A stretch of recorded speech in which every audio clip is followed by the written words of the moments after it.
Beberapa waktu yang lalu di TikTok ada pertanyaan yang ditujukan ke Pak Pendeta Erasmus Sabdono tentang penyebutan tete manis untuk Tuhan Yesus.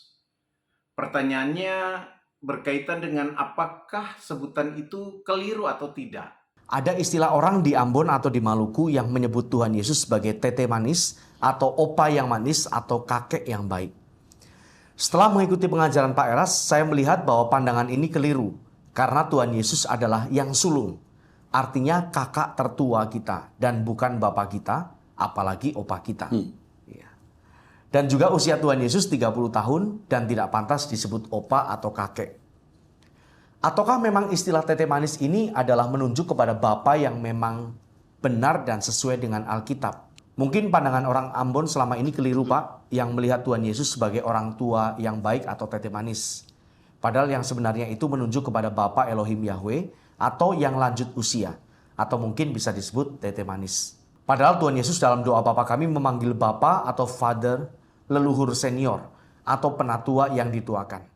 Pak Erasmus juga tidak terlalu dalam menanggapinya karena mungkin juga Pak Erasmus tidak terlalu mengenal dengan baik konsep ini. Yesus itu bukan bapak, apalagi kakek ini atau opa.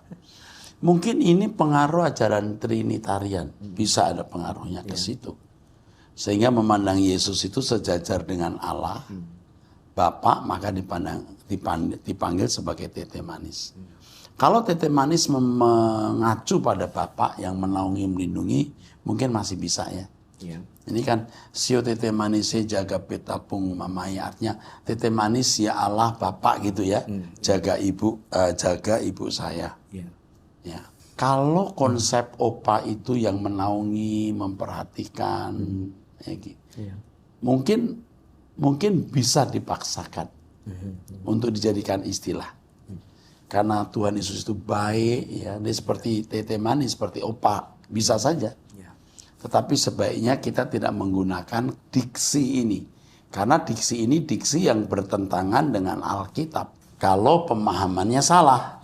Jadi diksi itu tidak bisa digunakan kalau pemahamannya salah. Yang penting pemahaman itu harus ada dan tough.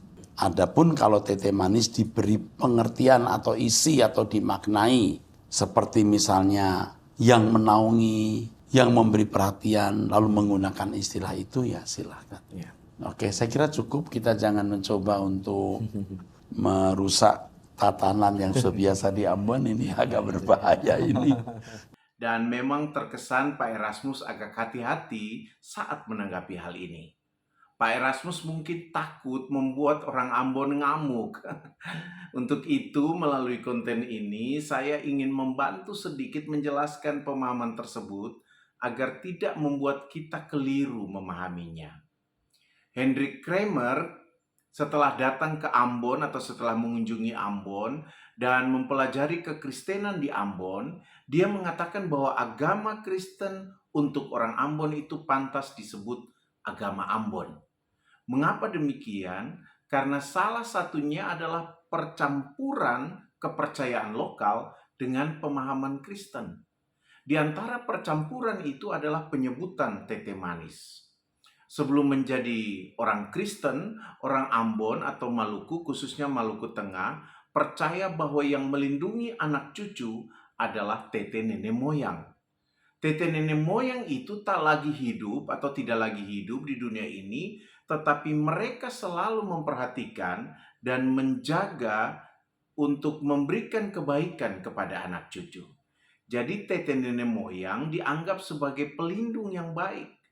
Dan pemahaman tentang tete nenek moyang ini juga dihubungkan dengan keberadaan Upu Lanite. Nah, setelah menjadi orang Kristen, pemahaman tentang tete nenek moyang yang baik ini, yang menjaga dan melindungi ini, diganti namanya dengan tete manis yang dianggap bisa disamakan dengan Upu Lanite. Karena mereka mengenal Yesus Kristus dalam gambaran laki-laki, maka yang dipakai adalah sebutan tete. Sebutan nenek dipinggirkan karena dianggap sebagai istilah yang mewakili perempuan. Meskipun dalam konsep orang Ambon, tete nenek moyang itu satu kesatuan yang tidak terpisahkan. Namun sekali lagi, karena pengaruh pemahaman Yesus itu laki-laki, membuat orang Ambon hanya memakai istilah tete. Tete ini baik karena menjaga dan melindungi anak cucu. Jadi dia adalah tete yang manis. Awalnya tete manis itu dihubungkan dengan Tuhan, tetapi kemudian lebih sering dihubungkan dengan keberadaan Tuhan Yesus. Semoga penjelasan ini membantu kita untuk memahami istilah yang dipakai dalam iman percaya orang Ambon atau orang Maluku. Tetaplah belajar membangun imanmu.